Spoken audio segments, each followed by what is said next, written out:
Hello, friends. Continuing the discussion on neoplasia. I think we had stopped last time on the retinoblastoma gene. Okay. Basically, I taught you that there are some how they are regulating this system, that they are going for that oxidative phosphorylation, elongation factor 2. There was a concept that if you keep elongation factor 2 alone, it will start the what S- cell cycle. And we also know that it's held by retinoblastoma, and retinoblastoma should be in hypophosphorylated state. You should keep it in hypophosphorylated, isn't it? Hypophosphorylated state, so that it can bind with it. It has less phosphate on its side and only one or two phosphates, and then it will keep it bound with itself, so that elongation factor does not leave, and then it goes for that cell cycle and increases the transcription. What will the EF2 finally do? Have we drawn that or not? Have we drawn that? Have we drawn that chart or not? Did I make any table for you for retinoblastoma after elongation factor? Okay, so let me revise that today. Okay, so see, you had a cyclin D. Do we remember cyclin D from yesterday's? Yeah, cyclin D. This cyclin D will go to the cyclin dependent kinase 4 and will finally form what? Cyclin D cyclin dependent kinase 4 complex. Now they made a complex. Now this complex will go towards this CDK4 D complex will undergo oxidative phosphorylation. Now they will be starting that oxidative phosphorylation, and this oxidative phosphorylation will cause what? What they will cause? Yeah,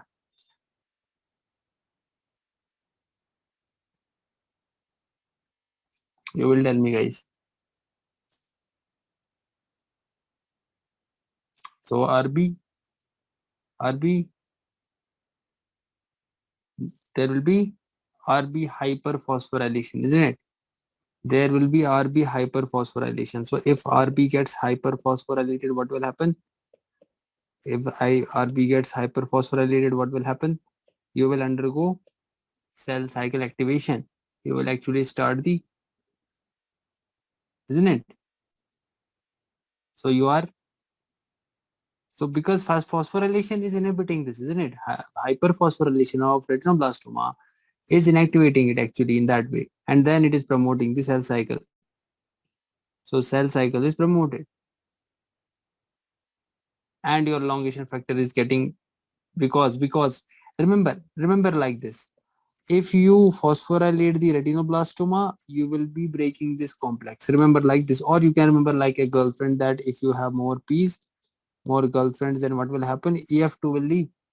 EF2 will leave, and you will get um, you know uh, increased activation of this. EF2 will get active, and then it will increase the transcription of, as you all remember, DEA, DNA polymerase, isn't it? It will increase their production, transcription of these. Okay, so retinoblastoma gene will actually control what? So let me go from this side. So cell cycle will get activated. So what will happen? What are you doing actually with this oxidative phosphorylation? Let me remove this to make it more easy. So if this is phosphorylated, what will happen? Elongation factor 2 will come. Okay, elongation factor 2. This elongation factor 2 will start EAB. Cyclin E, cyclin A, cyclin B, transcription, increase their transcription, and also synthesis of more DNA polymerases, because you are going to start the cell cycle. And you already know that in which phase of the cell cycle this retinoblastoma moves. G1 to S. G1 to S. Where? So what was the, from G0 to G1, what was the cyclin and cyclin dependent kinase? Yeah. So we had DK4, isn't it? Between G1 to S we had EK2. Between S and G2 we had AK2. Do you remember DAB? Yeah. and between G to M we had BK1, and that's how your cycle independent moved.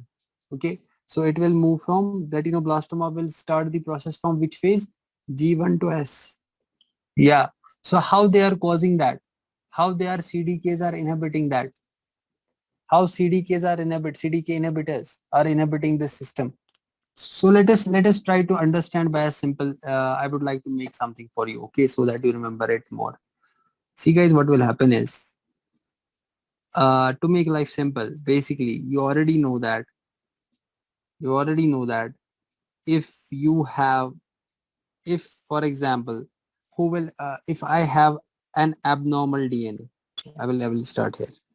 If I have an abnormal DNA like this, I have an abnormal DNA. Okay, let it make it abnormal.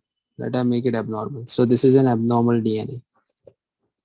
This abnormal DNA will stimulate. Once you get an abnormal DNA, what happens is that it starts activating the P53 gene.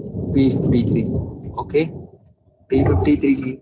And this P53 gene will stimulate the P21. And you know P21 inhibits cyclin D and CDK4. Clear? It inhibits. Okay. Now, if it is inhibiting this complex formation, will this complex form? Will this complex form, guys? No. Will this complex? What was the normal function of this complex? So this complex was phosphorylating the retinoblastoma. It was phosphorylating the retinoblastoma, isn't it? So if it was phosphorylating the retinoblastoma, what was happening? AF2 was able to go.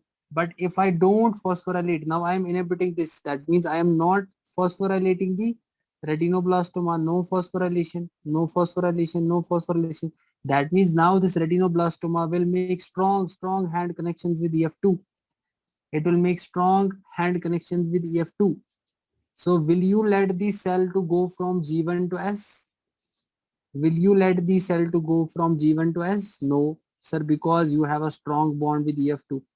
So isn't this cycling dependent kinase inhibitors which you yesterday made, that we had CYP-KIP family, CYP-KIP, P21, P27, P57, INC or P16 INC 4A, P14 ARF. They were inhibiting those kinases, CDK4, P53 inhibition feedback. So can you now understand who this guy is playing the game? Did you see the game? Can we see the game, guys? I don't know why people start making 1 lakh big diagram. I think that is they have to add, as if they have to make a newspaper. Simply they can demonstrate like this. Don't make life difficult. It's as simple as that. Are we clear? So isn't this a good checkpoint to go from G1 to S? Yeah, nice checkpoint. So retinoblastoma is, that's why, a nice G. Clear? Is there any doubt with this? Is there any doubt with this? So do we remember that we had read that the steps of carcinogenesis, we have, there is activation of proto-oncogene, there is inhibition of tumor suppressor gene, there is, some apoptotic gene mutation, there is a DNA defect gene mutation, epigenetics I taught you. So I would like you to write some genes which are, their mechanisms, okay? Their mechanisms of how they are undergoing this mutation and all. So I had taught you that hepatocellular carcinoma, bladder carcinoma, glioma, isn't it? Breast CA for HER2 receptors. We had adenocarcinoma of lung. We had, stromal tumor of the GID, acute myeloid leukemia, RAS mutations happening in the colon, bladder, thyroid, pancreas, isn't it? I think I have made you written that thing, isn't it? So I would like you to write some genes. Okay, see, starting with this proto-oncogene again. Okay, starting with this proto-oncogene again, I would like to discuss some mutations happening in those proto-oncogenes. See, I gave you a simple concept at that time, that if proto-oncogene, you should remember, proto-oncogene are not oncogenes. They are proto-oncogenes. They are normally present. They are normally present in your body. They are normally present in your body.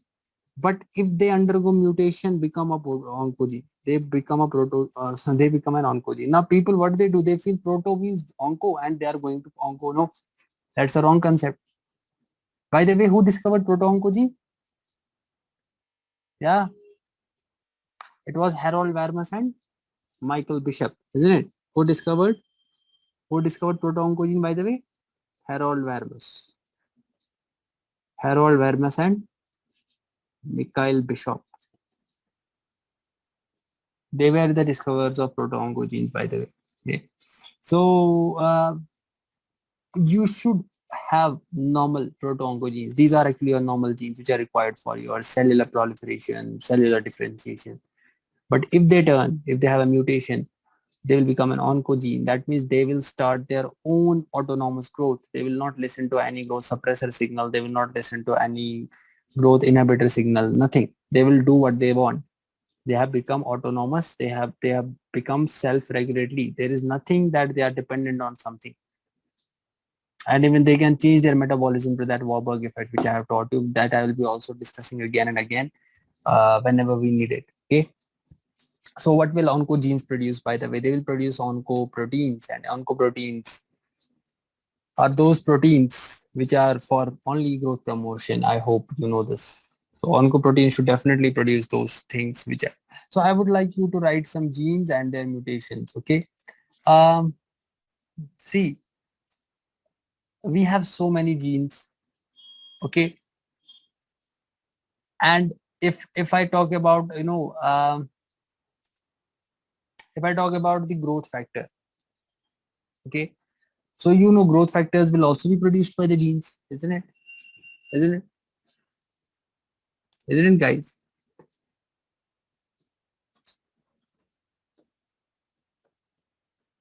Yeah. So see, if I had a normal, if should I go directly for the tumor suppressor, or should go for the protein uh, growth factor? I think I should go for the growth factors. Okay, let me talk about some growth factors, the mutations in the growth factors. See, growth factors. For example, I have a growth factor called PDGF beta chain. I have a growth factor called PDGF beta chain. And the proto-oncogene, please listen, and the proto-oncogene, which is producing this PDGF beta, is the PDGF B cis.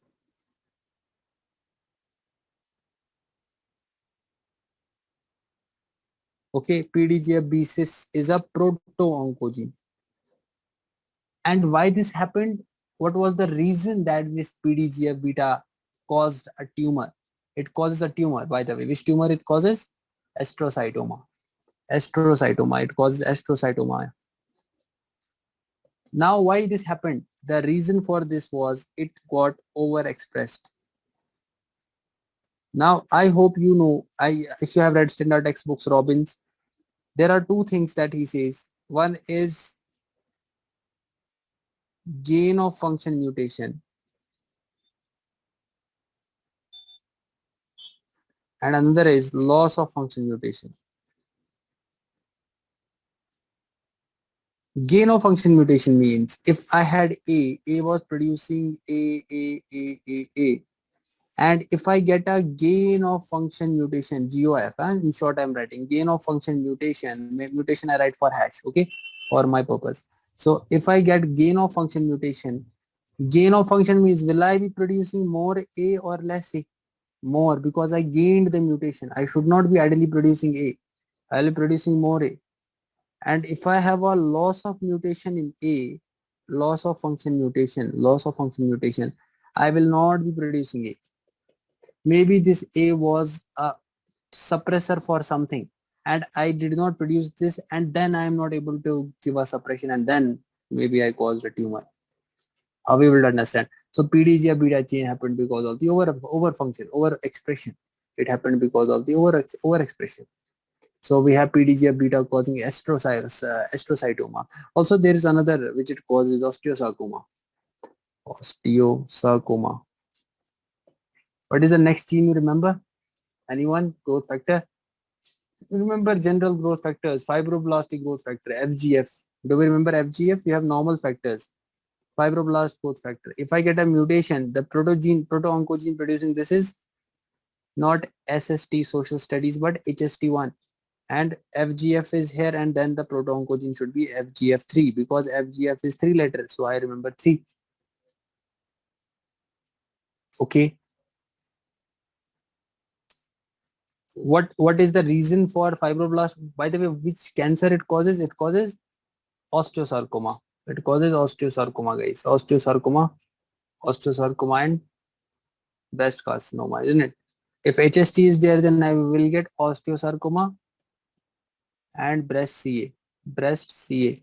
FGF melanoma.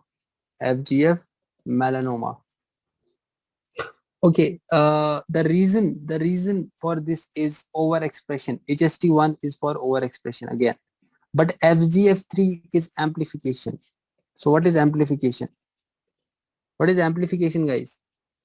Amplification means, to be simple from biochemistry and genetics. If you are producing more copies of a gene, so if you produce more copies, that means you are producing more receptors or more proteins, like happens in the breast CA. What happens in the breast CA, by the way? In the breast CA, like we had a gene that is called ARB2. So ARB2 was producing more receptors, and that is you are making the breast susceptible. You are making the breast susceptible. Multiplication is not a word. Multiplication can be mitosis also. You should know already what is basically multiplication is doing the same thing again and again. It's not producing 1 from 2, 2 from 3. I'm saying more than 2 copies, amplify something. Okay. So this breast carcinoma, as seen in ARP2. Okay. What else can we think? Yeah, we have TGF alpha. Okay, TGF alpha. TGF alpha is by which proto-oncogene TGFA happens because of overexpression. Causes which cancer? Astrocytomas. Okay, do you know the HGF, hepatocyte growth factor? HGF, hepatocyte growth factor. I hope you know this. Okay, which is produced by HGF proto-oncogene. What is the reason for causing a cancer called hepatocellular carcinoma or thyroid carcinoma? Because of overexpression. Overexpression, guys. Are we clear? So these were some mutations which were happening in the growth factors. These were some mutations which are happening in the growth factors. Then if this is growth factor, then there should be a mutation in growth factor receptor.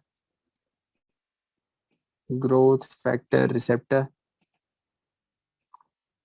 And you know growth factor receptors, I hope you remember all the growth factor receptors. For example, you have ERB1 receptor. ERB1 is the proto-oncogene producing EGF, epidermal growth factor. And we have ERB2 that you call HER2, isn't it? HER2. Okay. This should be EGFR rather. Okay. And this produces a receptor. If I get a mutation in ERB EGFR, then I will get lung adenocarcinoma. If I get ERB2 to HER2, that means 2 means amplification, means breast carcinoma. Are we clear? Breast carcinoma. Okay. So this you have to remember, just for your exam purposes. Okay. And also we are using them. By the way, we had another that, what was the name of the RET gene, isn't it? RET. So RET is a proto-oncogene, a normal gene, which is producing a growth factor receptor called a receptor for neurotropic factor. receptor for neurotropic factor. Receptor for neurotropic factor. If any point mutation happens, point mutation in rat will cause multiple endocrine neoplasia 2A and B. 2A and B, and also causes in the thyroid called familial medullary thyroid carcinoma. Familial medullary thyroid carcinoma. Okay. Next growth receptor which you can remember is uh, receptor for KIT ligand. Receptor for KIT ligand. So receptor for KIT ligand is produced by KIT protoncogene. If any point mutation happens, in this will produce a cancer called GIST. The name of the cancer is GIST, gastrointestinal stromal tumor. What? Gastrointestinal stromal tumor. Okay. Also produces seminoma. Causes melanoma. Causes myeloid leukemia.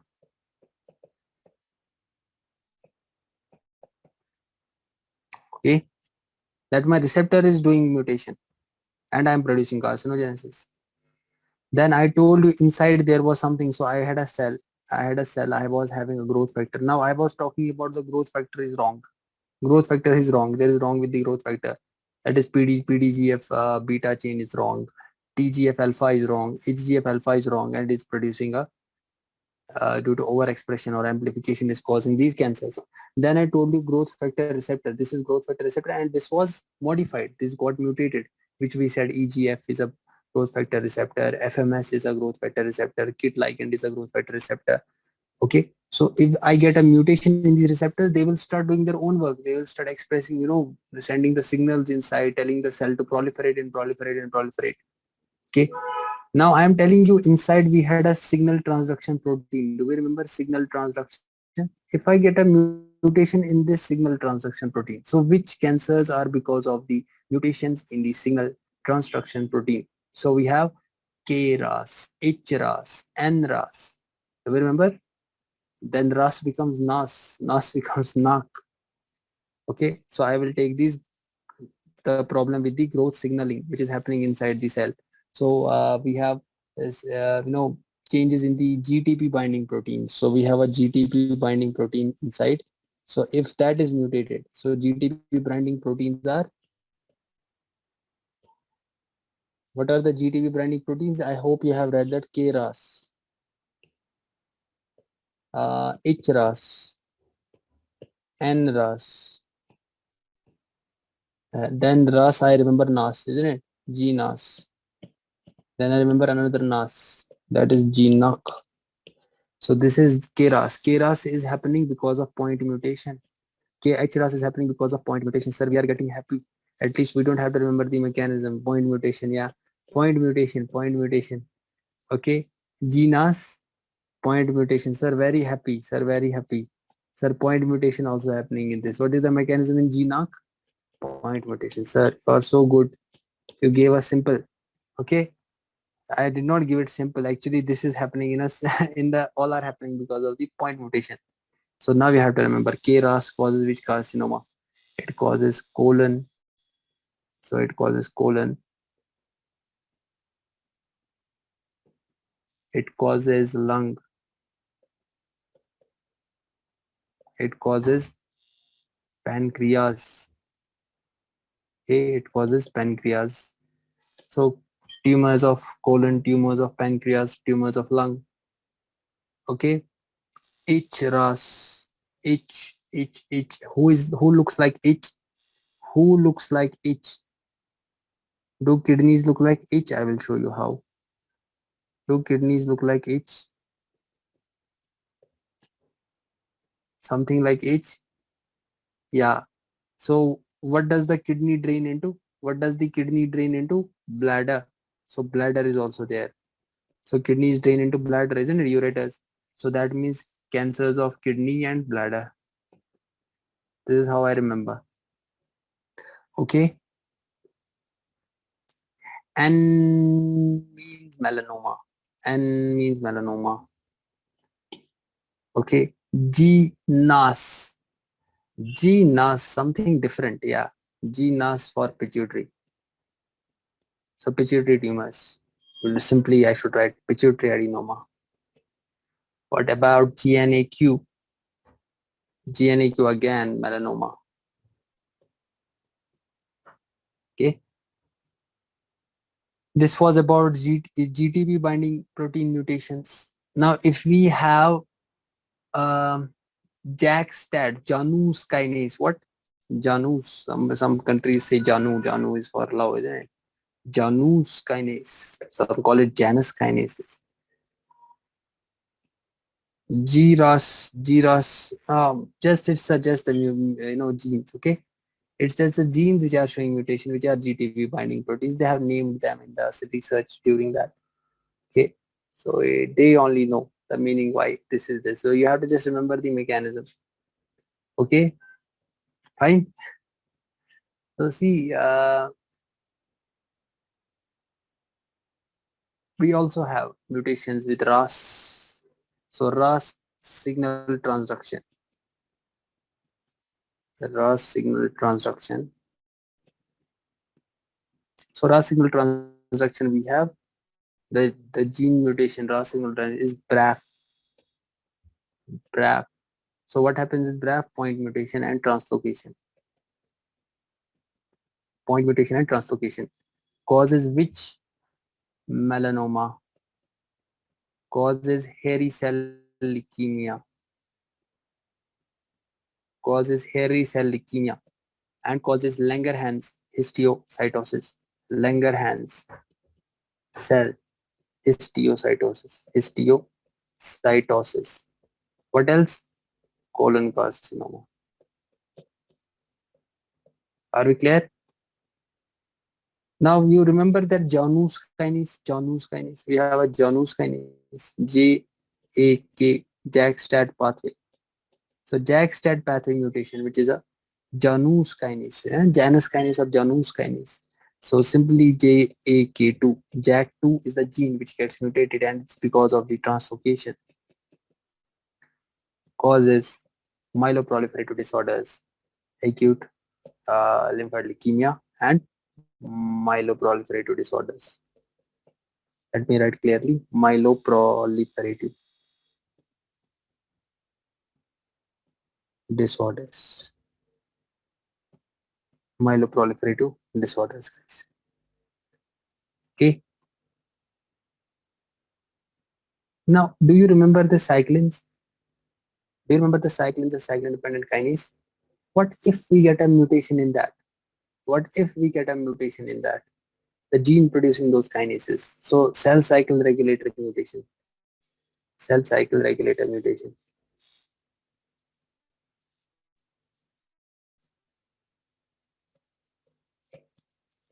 So cell cycle regulator mutation is I will be having a or cyclin, I will be having cyclin problem or cyclin dependent kinase problem. So cyclin problem will be the gene is CCND1 or you call it cyclin D1, and this is cyclin dependent kinase 4.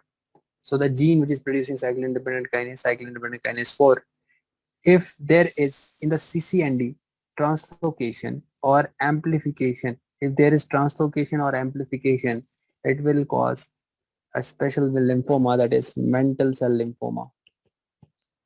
If you can't understand the terminology, I would recommend you to go for my histology lectures. Why mantle cell? What is mantle cell? And it can cause breast CA. It also causes esophageal carcinomas. Okay, esophageal carcinomas. Now CDK4 we have amplification or point mutation. Point mutation.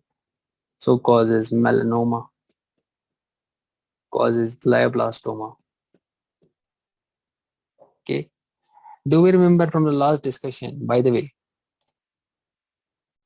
So guys, out of this list, I want you to write some, discuss some little bit, details about the genes which are important clinically, okay, and at your MBBS point of view. See, there was a gene that is called ROS. ROS was a signal transducing protein. Do we remember? Signal transducing protein. Fine. It was a signal transducing protein. Uh, ROS binds to GDP. Okay. If you give GDP ROS complex, if you give this GDP ROS a growth factor, it will get converted to GTP ROS active form. So this is inactive form. Okay. Now you will tell me what is the function of active ROS? Active ROS was, excuse me, active ROS was binding to an enzyme that is called farnesyl transferase and was finally giving us a mitosis.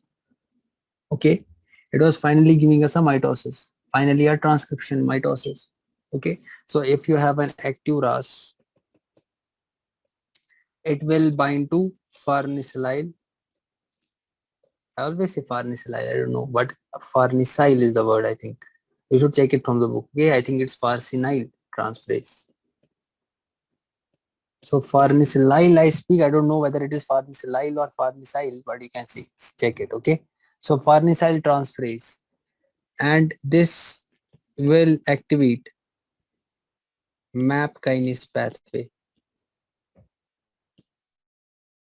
MAP kinase pathway, and this MAP kinase will finally increase the mitosis and all those factors intermediate which are caused. Okay, clear?